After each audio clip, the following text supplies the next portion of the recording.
સુરતની southern Gujarat chamber of commerce and industry દ્વારા આગામી તારીખ 20, 21 અને 22 ડિસેમ્બર 2024 દરમિયાન પંડિત દીનદયાળ ઉપાધ્યાય ઇન્ડોર સ્ટેડિયમ અઠવાલાઇન સુરત ખાતે sparkle international gems and jewellery exhibition 2024નું આયોજન કરવામાં આવ્યું છે। આ વખતે ચેમ્બરના સ્પાર્કલ એક્ઝિબિશનનું ઉદ્ઘાટન લોકપ્રિય ફિલ્મ અભિનેત્રી ઈશા દેઓલના હસ્તે કરવામાં આવશે।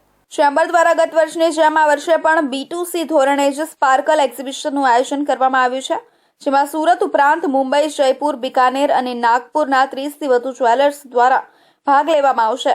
આ તમામ જ્વેલર્સ દ્વારા અવનવી અલંકારિક ડિઝાઇનર જ્વેલરીનું પ્રદર્શન કરવામાં આવશે। સુરતની જ્વેલરીમાં શું વિશેષતા છે તેનો ખ્યાલ સ્પાર્કલના આયોજનથી આખી દુનિયાને આવતો હોય છે। B2C ધોરણે એક્ઝિબિશનનું આયોજન કરવા પાછળનો મુખ્ય હેતુ એ છે કે સ્પાર્કલ પ્રદર્શનમાં કસ્ટમરને હેન્ડ ટુ હેન્ડ પ્રોડક્ટ જોવા મળે છે। સ્પાર્કલ એ જ્વેલરી બ્રાન્ડને પ્રમોટ અને અપડેટ કરવા માટે પ્રેરણારૂપ છે। ચેમ્બર ઓફ કોમર્સ દ્વારા સ્પાર્કલના આ પ્લેટફોર્મ પરથી જ્વેલરીને એક આયામ સુધી લઈ જવાનો પ્રયાસ કરવામાં આવે છે। ચેમ્બર પ્રમુખે વધુમાં જણાવ્યું હતું કે આ પ્રદર્શનમાં NRI તથા શહેરીજનોને લગ્નસરા માટે ખાસ કલેક્શન જોવા મળશે। મહિલાઓ માટે વેડિંગમાં જ્વેલરી લુક સૌથી મહત્વનો ભાગ ભજવે છે। વેડિંગમાં આઉટફિટ સાથે જ્વેલરી સિલેક્શન માટે મહિલાઓ પણ રિસર્ચ કરે છે। આથી મહિલાઓનું આ રિસર્ચ સ્પાર્કલ પ્રદર્શનમાં જ એક જ સ્થળે પૂરું થઈ જશે, કારણ કે જ્વેલર્સ દ્વારા બ્રાન્ડેડ બ્રાઇડલ વેડિંગ કલેક્શનનું અહીં પ્રદર્શન કરાશે। લગ્નસરા ચાલી રહ્યા છે ત્યારે શહેરીજનો તથા બિન નિવાસી ગુજરાતીઓ તેમજ બિન નિવાસી ભારતીયો એક જ સ્થળેથી જ્વેલરીની ખરીદી કરી શકે તે માટે ચેમ્બર દ્વારા જ્વેલર્સને આ પ્લેટફોર્મ પૂરું પાડવામાં આવ્યું છે।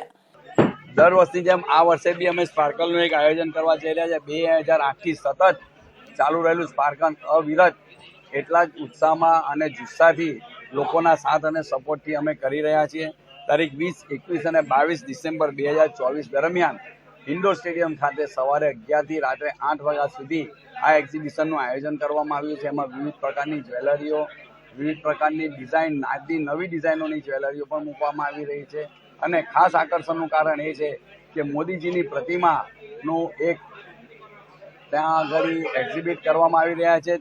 ચેમ્બરના ઓલ એક્ઝિબિશન ચેરમેન બિજલ જરીવાલાએ જણાવ્યું હતું કે 3 દિવસીય સ્પાર્કલ એક્ઝિબિશનની મુલાકાત લેનારા વિઝિટર્સ માટે દર કલાકે લકી ડ્રોનું આયોજન કરવામાં આવશે, જેમાં વિજેતાઓને ચાંદીના સિક્કા આપવામાં આવશે અને ચેમ્બર ઓફ કોમર્સ દ્વારા સ્પાર્કલ એક્ઝિબિશન દરમિયાન પ્રથમ વખત લકી ડ્રોનું આયોજન કરવામાં આવશે। NRI તથા મહિલાઓ દ્વારા ગોલ્ડમાં પોલ્ડી હેરિટેજ જ્વેલરી અને ડાયમંડમાં એસાલ્ડ પર્લનું કફ્યુઝન માઇકલ જ્વેલરીને વધારે પસંદ કરે છે। આ બધી જ જ્વેલરીનું પ્રદર્શન સ્પાર્કલ એક્ઝિબિશનમાં કરવામાં આવશે। Polki heritage jewellery long lasting હોવાથી મહિલાઓ તેની ખરીદી વધારે કરે છે।